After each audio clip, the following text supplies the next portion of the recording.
And I think what's interesting about Harkins, and we're fortunate we get to work with, dozens and dozens of companies on an annual basis. And what's always been interesting to me, there's a rare occasion, I could probably on less than one hand, that you can walk into a company and the culture's palpable.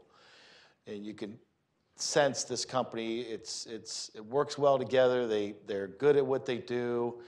And I think that's a credit to what I've seen over the years. I didn't know Mr. Harkins, but knew Blaze well very early on. We grew up in the same neighborhood, and what Blaze and Mr. Harkins built and Dick's continued to emulate and cultivate there, I think it's pretty remarkable. I have to say that because you probably won't be able to say that yourself, but it's remarkable, and it's proven itself in terms of how the company gives back to the community and the success of the ESOP.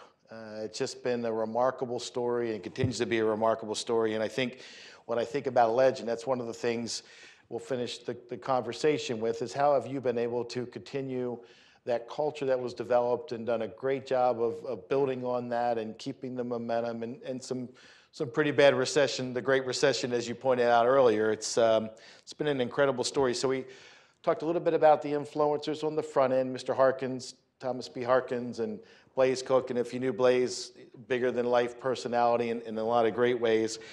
Today, who are the bigger influences, going back now, last 5 or 10 years, how have they impacted you?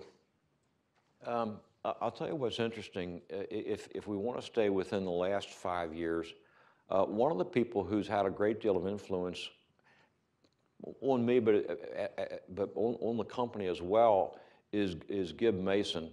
I don't know how many of you know Gib Mason. Gib runs the corporate, and I shouldn't mention competition, but he runs corporate development, corporate training at UMBC. And we've been working with them for about the last 4 years on different programs clearly designed to help Harkins become a better company in different ways. And it's been very impactful for the company, very, very beneficial.